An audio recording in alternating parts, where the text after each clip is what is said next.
তাহলে আমরা এখন কি পড়বো, তেলাওয়াতের শুরু এবং শেষ কিভাবে হবে।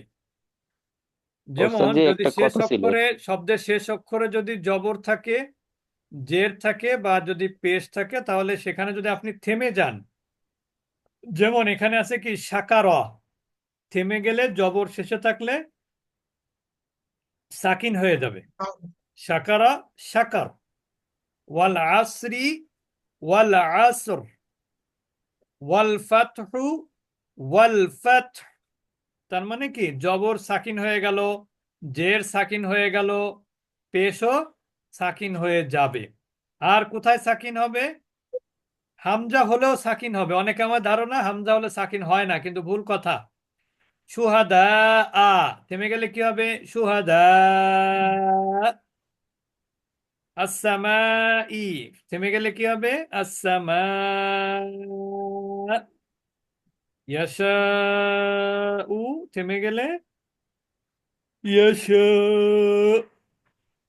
তবে যদি শব্দের শেষে মাদ থাকে, মাদ, শব্দের শেষে মাদ থাকলে কিন্তু কোনো পরিবর্তন হবে না। খেয়াল করে এখানে খুব ভালোভাবে। যেমন দেখেন হা, প্রাইমারি যা, মাদ। যা শেষে কি মাদ? আলিফ আলিফ মাদ। মাদ।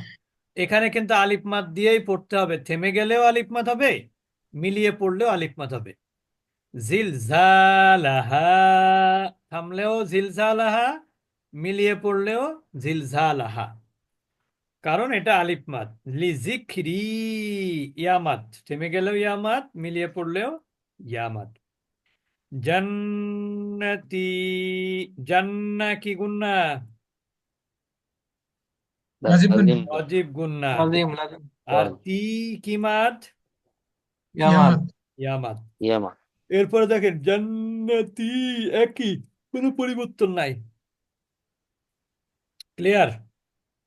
এরপরে দেখেন ওয়াবুদু, অমাদ, ওয়াবুদু, অমাদ, কোনো পরিবর্তন নেই। থামলেও যা, মিলিয়ে পড়লেও তাই। তাউলু, তাউলু। আচ্ছা, তাহলে আমরা কি নিয়ম পড়লাম? প্রথম নিয়ম পড়লাম, শব্দের শেষ অক্ষরে জবরদের পেশ থাকলে সেটা কি হয়ে যাবে? সাকিন। সাকিন হয়ে যাবে। সাকিনের। সাকিন। তারপরে নিয়ম পড়লাম, যদি শব্দের শেষে মাদ থাকে, কি মাদ? বেসিক মাদ। প্রাইমারি মাদ গুলো থাকলে ওস্তাদ, হ্যাঁ, হ্যাঁ, প্রাইমারি বেসিক মাদ। মাদ। শুধু এটা না, আরেকটা বাকি আছে, ওইটা পড়ে বললে আর বেশি ভালো হয়। শব্দের শেষে আচ্ছা। যেমন খাড়া জবর, ত, হা, তো, হা, পড়ে গেলেও যা, মিলিয়ে পড়লেও তাই, থেমে গেলেও তাই। মা ওয়া, মা ওয়া, একই নিয়ম, কোনো চেঞ্জ নাই। কলা, কলা। তার মানে আমরা এখন বলতে পারি যে শব্দের শেষে যদি আলিফ মাদ থাকে, ওয়াও মাদ থাকে, ইয়া মাদ থাকে, অথবা যদি খাড়া জবর থাকে, তাহলে কি করতে হবে? সেটাকে যেভাবে একটা আছে লেফট। সেইভাবেই পড়তে হবে। আপনি থেমে থেমে গেলেও ওইভাবে পড়তে হবে, আর মিলিয়ে পড়লেও ওইভাবে পড়তে হবে। সবাই বুঝেছেন এবার? জি ওস্তাদ জি। হুম। আলহামদুলিল্লাহ। আচ্ছা, এরপরে দেখেন আমরা চলে যাব হচ্ছে, যদি শব্দের শেষে খাড়া জের, এক্সেপশনাল নিয়ম কিন্তু, শব্দের শেষে যদি খাড়া জের থাকে অথবা যদি পেশ থাকে, উল্টা পেশ, তাহলে কিন্তু সাকিন হয়ে যাবে। তাহলে দেখেন খাড়া জবর ক্ষেত্রে কিন্তু কোনো পরিবর্তন হচ্ছে না, কিন্তু খাড়া জের বা উল্টা পেশ হলে কিন্তু সেটা কি হয়ে যাচ্ছে? সেটা সাকিন সাকিন। হয়ে কিন্তু যাবে। সাকিন হয়ে যাচ্ছে। এটা মাথায় রাখতে হবে। এরপর যেটা, সেটা হলো, আমি পড়াবো কিনা ভাবতেছি। এটা মতিন ভাই বলেন কি করব? মাদ্দা আরজি আপনারা তো পারেন অনেকে, নাকি আহ, পড়বো নাকি রেখে দেবো? না, আপনি ওই পৃষ্ঠা, কয় পৃষ্ঠা আছে শেষ হইতে রোজার আগে, আপনার ওই একটা টার্গেট করেন যে কয়দিনে শেষ করবেন। আর পরে যেহেতু রোজার সময় প্রথম থেকে আবার শুরু করবেন, আচ্ছা, তাহলে সেই আমরা একটু হিসাবে। সামনে আগাই। মাদ্দা আরজি তো আপনারা পারেনই। হ্যাঁ, যেমন একটু দেখেন, আগাই ফেলেন। মাদ্দা আরজি তো আপনারা জানেন যে বেসিক মাদের পরের অক্ষরে যদি থামার কারণে সাকিন হয়, বেসিক্যালি সাকিন না, কিন্তু থেমে যাওয়ার কারণে, ওই যে উপরে নিয়ম পড়েছি না আমরা, জবরদের পেশ থাকলে কি হয়ে যায়? সাকিন হয়ে যায় না শব্দের শেষে? সাকিন। তাহলে এখানে দেখেন রয়ের নিচে জের আছে, তা থামলে কি হবে? সাকিন হয়ে যাবে। মিমের নিচে জের আছে, থামলে কি হবে? সাকিন হবে। নুনের উপরে পেশ আছে, থামলে কি হবে? সাকিন হবে। এটা একটা গেল। কিন্তু এবার দেখেন আলিফ মাদের পরে, বেসিক মাদের পরের অক্ষরে যদি থামার কারণ সাকিন হলে কি মাদ হয় তখন? মাদ্দে আরজি হয়। মাদ্দে আরজি হলে কয় আলিফ মাদ হয় শফিকুল ইসলাম ভাই? শুধু তিন তিন আলিফ। আলিফ। তিন। তিন আলিফ। যেমন দেখেন আর রহিমি, আর রহিম, ফায়াকুনু, ফায়াকুন। ক্লিয়ার? আচ্ছা, জি এরপরে ওস্তাদ। হ্যাঁ, জি জি। এরপরে আমরা চলে যাব লিন। লিনের হরফ কয়টি বলেন তো? তিনটি। তিনটি। লিনের হরফ দুইটি। কয়টি? দুইটি। দুইটি। দুইটি। একটা হচ্ছে বললাম ওয়াও আর একটা হলো ইয়া। দুইটি। কখন লিন হবে? ওয়াও সাকিনের ডাইনে জবর হলে, ইয়া সাকিনের ডাইনে জবর হলে। লিন কিন্তু মাদ না। লিনটা কি না? মাদ না। কিন্তু এটা আবার কন্ডিশনাল মাদ। কন্ডিশনটা কি? কন্ডিশনটা হলো লিনের পরের অক্ষরে যদি আপনি থামার কারণে সাকিন করেন, যেমন ওয়াসয়ফি, তাহলে জের আছে, থামলে কি হবে? সাকিন হবে। এখানে দাইনি, থামলে কি হবে? সাকিন হবে। খৌফিন, থামলে কি হবে? সাকিন হবে। তাহলে লিনের পরের অক্ষরে যদি থামার কারণে সাকিন হয় তাহলে সেটা হবে মাদ্দে লিন। মাদ্দে লিনের মাদ কতটুকু? এক আলিফ থেকে নিয়ে তিন আলিফ। তিন আলিফ। বেশি করলে আপনার অসুবিধা নাই, কিন্তু মাদ একবারে না করলে কিন্তু অসুবিধা। বুঝতে পেরেছেন? তাহলে ওয়াসাইফ থেমে গেলে, দাইন এটা ইয়ালিন, ইয়ালিন।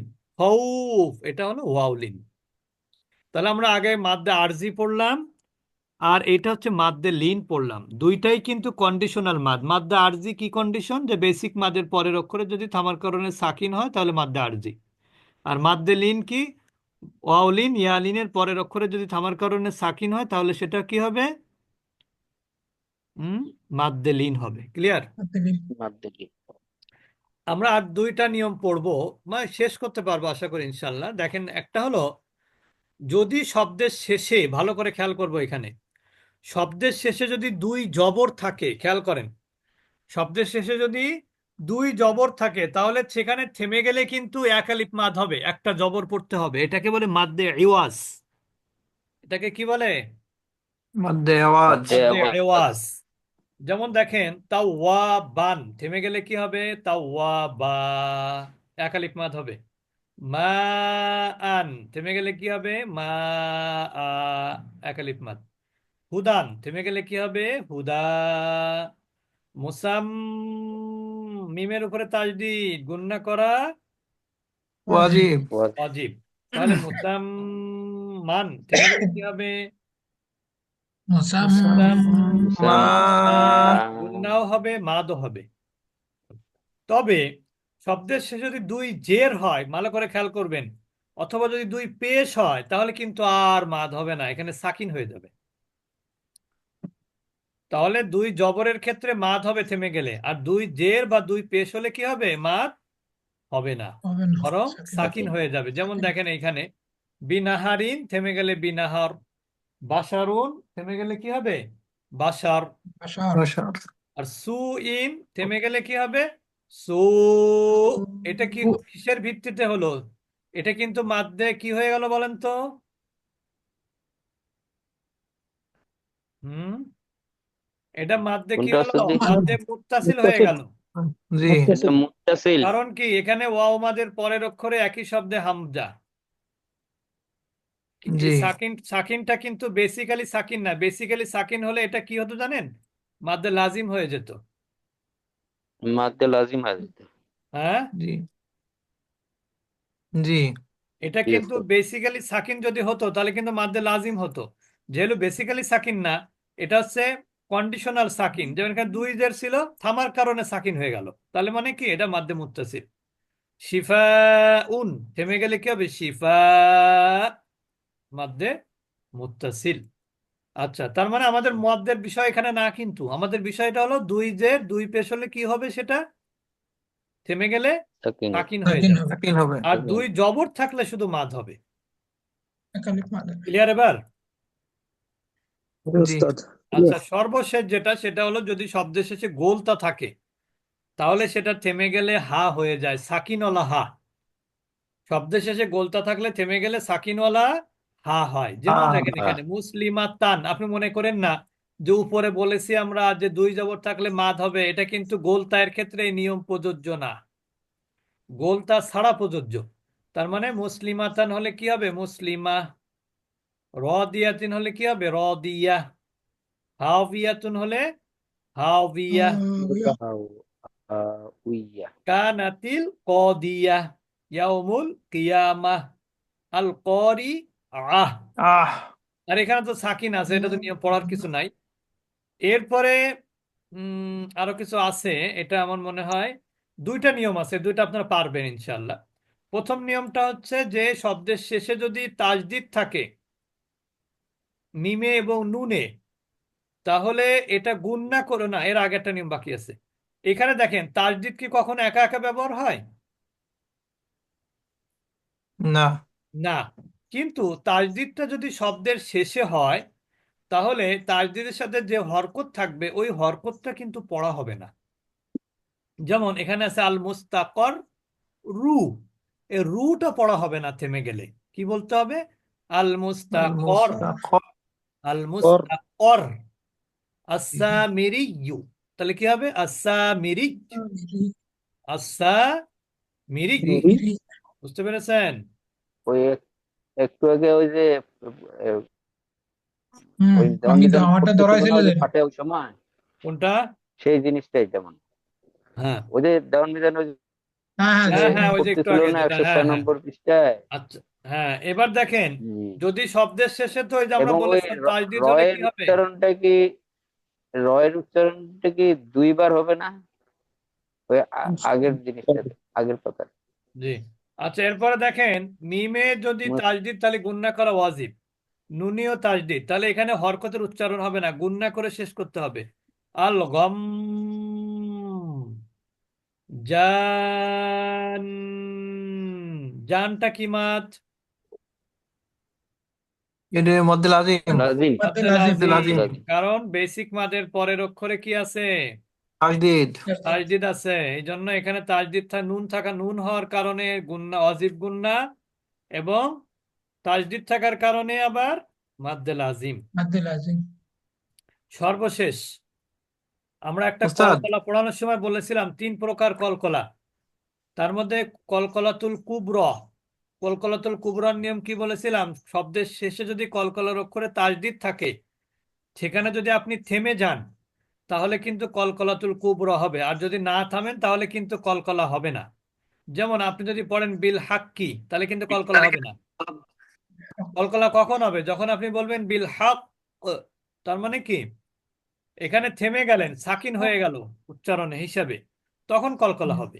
এবং এটা সব থেকে বড় কলকলা। ফিল হাজ্জি, কলকলা কিভাবে হবে থামলে? ফিল হাজ্জ। তাব্বা, তাব্বে। বুঝতে পেরেছেন? তার মানে শব্দের শেষে যদি কলকলার অক্ষর থাকে, মূল নিয়ম কিন্তু একটাই, তাজদিদ শব্দের শেষে থাকলে তাজদিদের উচ্চারণ হবে, কিন্তু হরকতের উচ্চারণ হবে না। কিন্তু এই তাজদিদটা যদি কলকলার অক্ষরের পরে থাকে শেষ অক্ষরে, তাহলে কলকলাটা হবে বড় কলকলা। এটাই মূল কথা। সবাইকে বুঝেছি? আমরা উস্তাদ শুধু নিয়মটা জিজ্ঞেস করবো আপনাদের আগামী ক্লাসে ইনশাল্লাহ।